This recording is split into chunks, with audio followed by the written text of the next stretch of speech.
an original story narrated exclusively for love written in silence. The house stood gray against the winter sky, its stone walls weathered by rain and years of silence. Lady Elinor Vaneley had lived there for 3 years now, in the countryside estate that had once belonged to her late husband's family. It was not a prison. No one had locked the doors or barred the windows, but she had not left its grounds except when necessity demanded it. The world beyond had made its judgment clear. She was a widow. That alone would have been enough to mark her. But she was also the widow of a man who had died in a duel, a man whose name had been dragged through drawing rooms and newspapers alike. The scandal had been swift and merciless. Her husband had been called a cheat, a coward, a man who had provoked an honorable gentleman and paid the price. The truth had been more complicated, but no one had asked her for it. Elinor had learned early that silence was safer than defense. Every word she might have spoken would have been dissected, twisted, used against her. So she had said nothing. She had worn her black gowns and attended the funeral and retreated to this house. And the world had taken her silence as confirmation.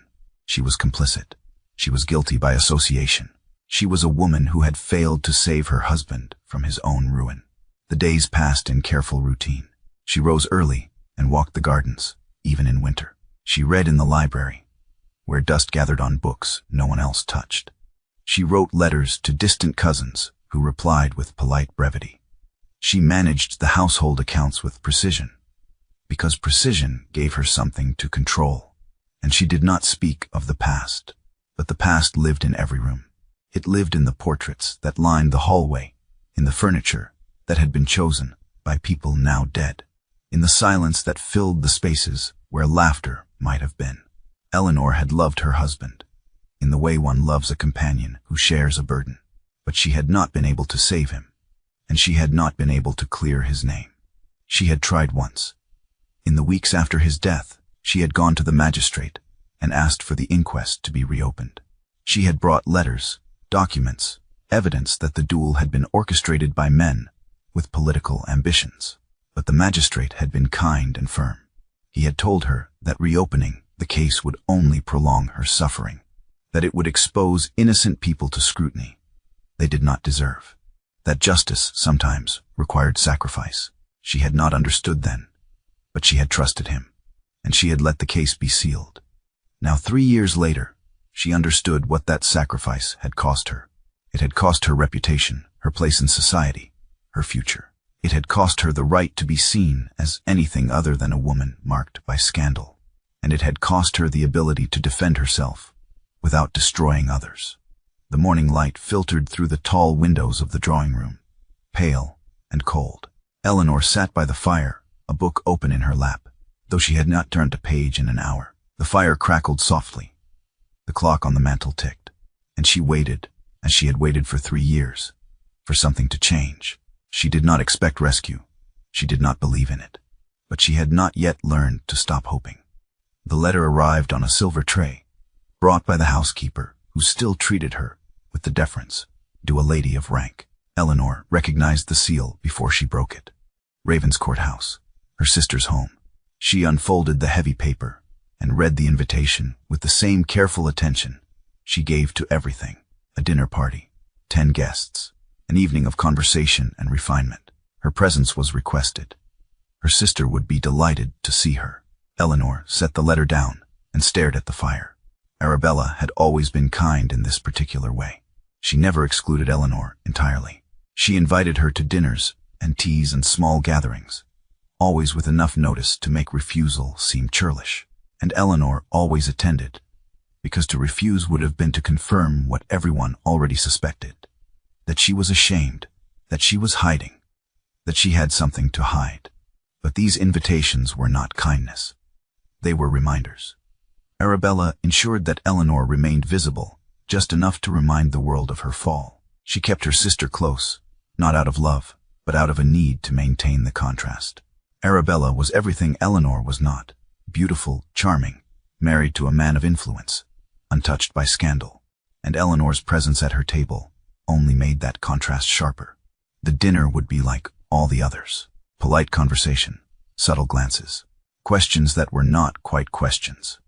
And at some point, Arabella would say something that sounded like sympathy, but landed like a blade. She always did. Elinor folded the letter and placed it in the drawer of the writing desk. She would attend. She always did. Because the alternative was to disappear entirely, and she was not ready for that. Not yet. But this time, there was a name on the guest list that made her pause. Julian Harrowdene, Duke of Wexmoor. She had heard of him, of course. Everyone had. He was a man of formidable reputation.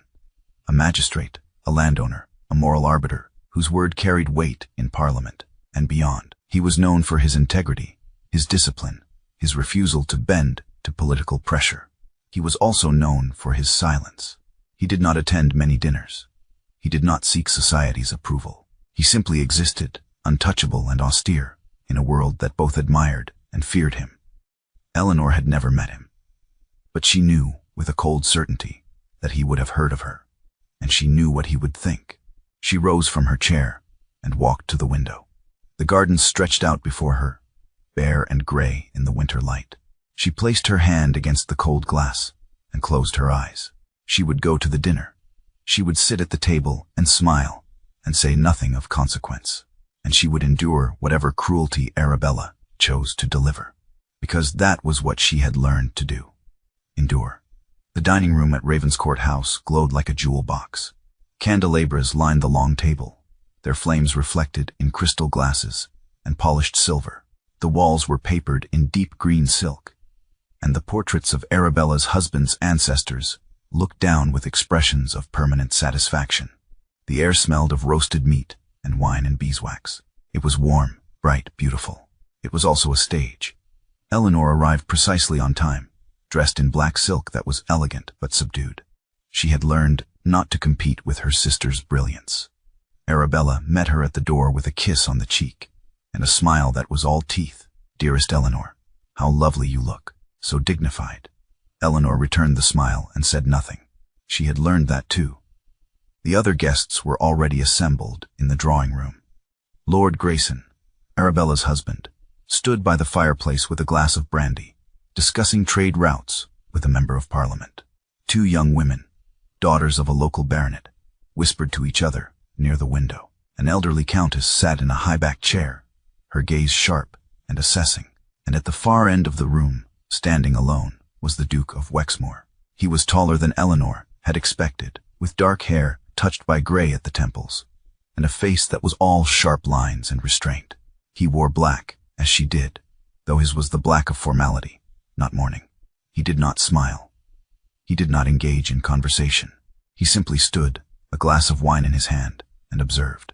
Elinor felt his gaze on her before she looked up. When she did, their eyes met for a single, brief moment. He did not look away. He did not offer sympathy or curiosity or judgment. He simply looked at her as if she were a person, not a scandal.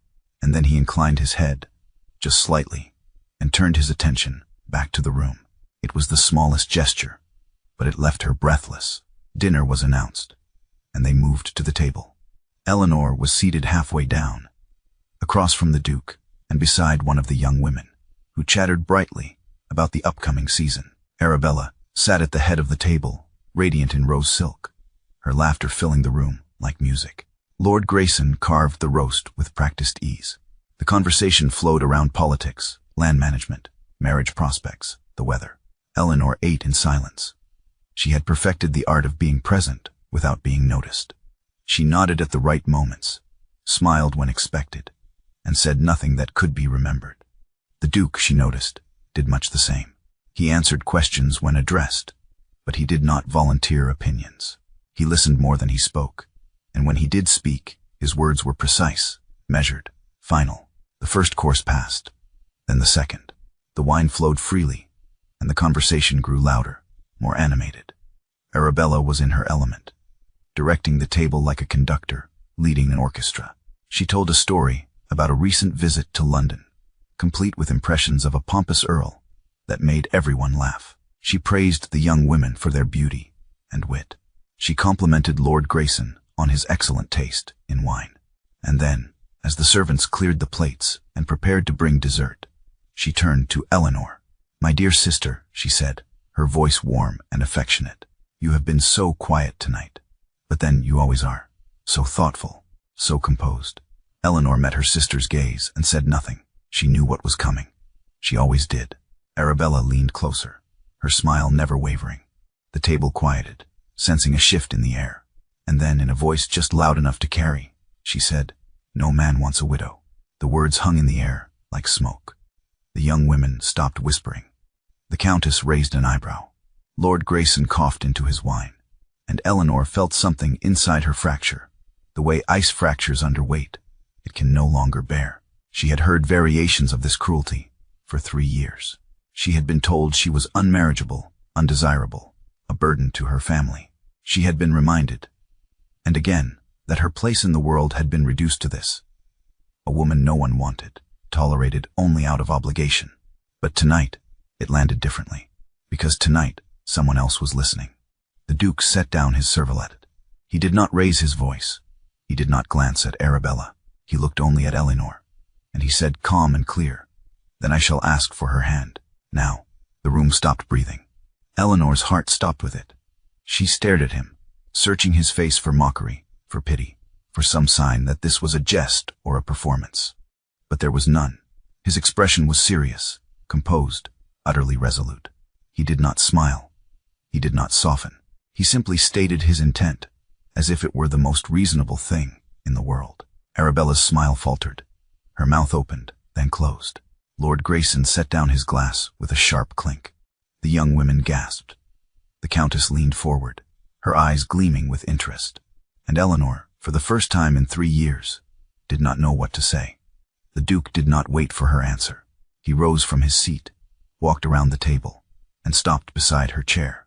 He offered his hand, not in supplication, not in performance, simply as a fact. "Lady Vaneley," he said quietly, "will you do me the honor?"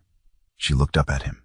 The candlelight cast shadows across his face, but his eyes were steady, unwavering. She did not understand why he was doing this. She did not understand what he wanted. But she understood, with sudden clarity, that he was offering her something no one else had. A choice. She placed her hand in his, and she rose. The room erupted in whispers. The days that followed were not what Elinor had expected. She had thought, perhaps foolishly, that the Duke's proposal would bring relief, that it would silence the whispers, restore her place, offer her a measure of peace. But instead, it brought scrutiny. The engagement was announced in the papers. Society reacted with shock, speculation, and suspicion. Some called it romantic, a fairy tale rescue of a fallen woman. Others called it opportunistic, a widow seducing a man of rank to escape her shame.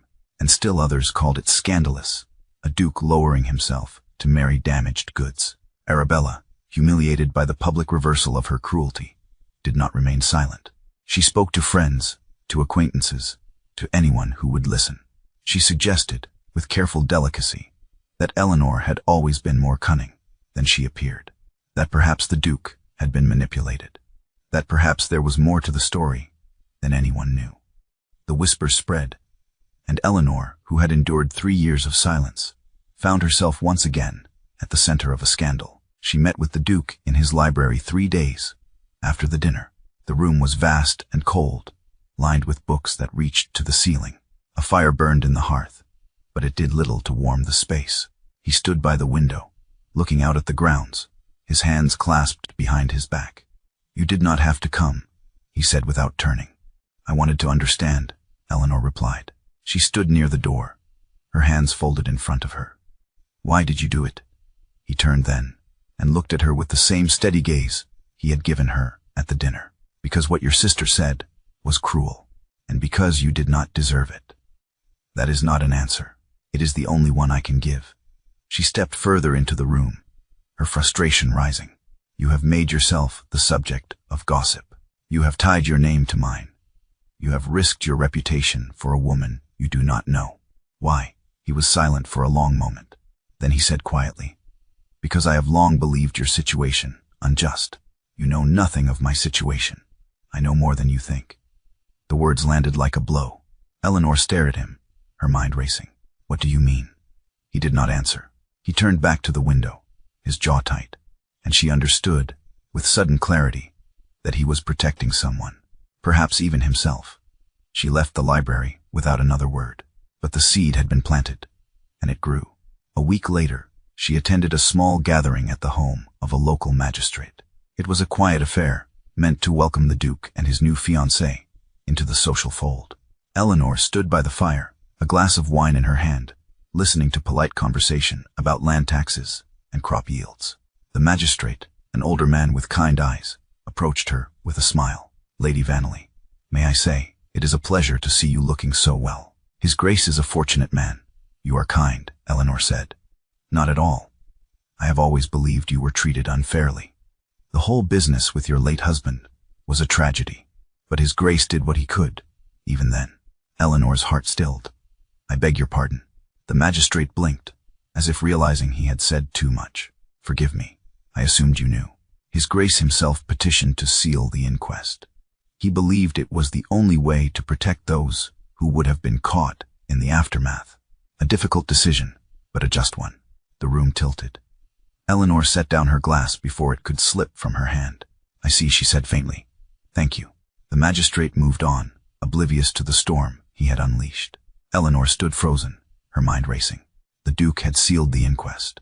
He had been the one to close the case, to silence the truth, to ensure that justice was never served. And he had done it to protect others. Just as she had, he too carried a wound. He too had chosen silence over justice, and he too had lived with the cost. She found him later that evening, standing alone in the garden. The night was cold, the stars bright overhead. He did not turn when she approached, but she knew he had heard her. "You sealed the inquest," she said. He did not deny it. "Yes, why?" He was silent for a long time.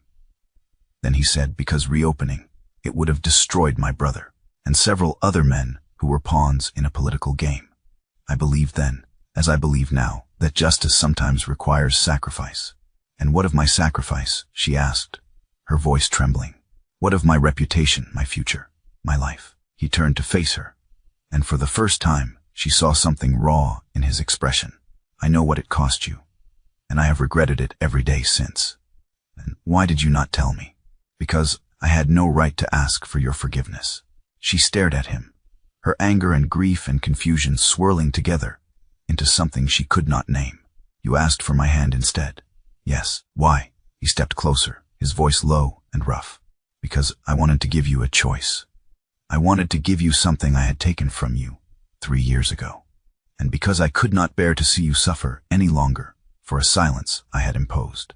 Elinor felt tears sting her eyes. She blinked them back, refusing to let them fall. "You cannot undo the past, I know, but I can stand beside you in the present, if you will allow it." She looked up at him, at the man who had sealed her fate, and then offered her a future. And she realized, with sudden clarity, that she did not want his pity. She did not want his guilt. She wanted his truth. "I will allow it," she said, "but only if you promise me one thing.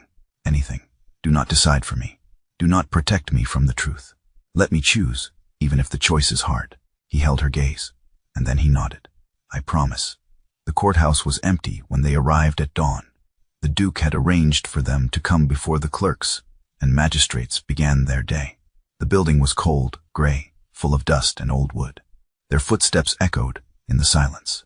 He led her to a small room at the back, where records were kept in locked cabinets. He produced a key from his pocket and held it out to her. "This is the key to the sealed file," he said. "It contains the full record of the inquest. The letters, the testimonies, the evidence that was never made public. If you open it, you will have the truth, and you will have the right to make it public, if you choose." Elinor stared at the key. It was small, ordinary, made of tarnished brass, but it held the weight of 3 years of silence. "What will happen if I open it?" she asked. "My brother's reputation will be destroyed. The judicial reform I have spent years building will collapse, and several families who were pawns in a political game will be dragged into the light and ruined. And if I do not open it, you will remain marked by scandal.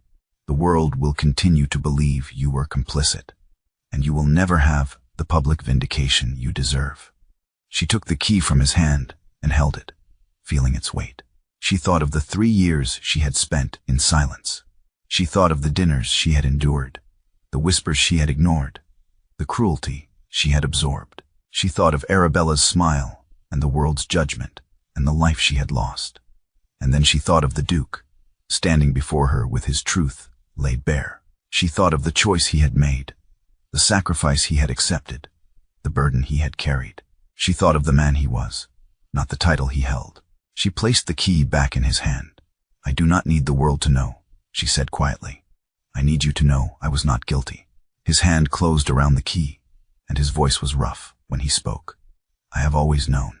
He stepped toward her, closing the distance between them. He took her face in both hands, his touch firm and careful, as if she were something precious. And then he kissed her. It was not a gentle kiss. It was not a rescue. It was a claim, a promise, a recognition of equals. It was the kiss of a man who had waited too long to speak, and a woman who had waited too long to be heard. And when he pulled back, his forehead resting against hers, she felt something inside her shift. Not healing, not yet, but the beginning of it. "I will not ask you to forget," he said, "but I will ask you to build something new. With me." She placed her hands over his, holding them to her face. Yes, the light filtered through the high windows of the courthouse, gray and cold, but growing brighter. The curtains had been drawn back, and the dawn was coming. He offered her his arm, and she took it, not because she needed his support, but because she chose to. They walked out of the courthouse together, into the morning light. And for the first time in 3 years, Elinor felt the weight of silence begin to lift. They married quietly, in a small chapel on the Duke's estate. There were no grand announcements, no public celebrations, no triumphant return to society. Elinor wore a gown of pale gray, not white. The Duke wore black. A handful of witnesses attended, his steward, her housekeeper, a local vicar who had known them both. The ceremony was brief, the vows spoken with quiet conviction.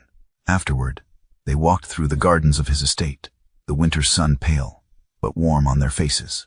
The grounds were vast, carefully tended, lined with trees that had stood for generations. It was a place of order and beauty, but it was not cold. It was a place that could be made into a home.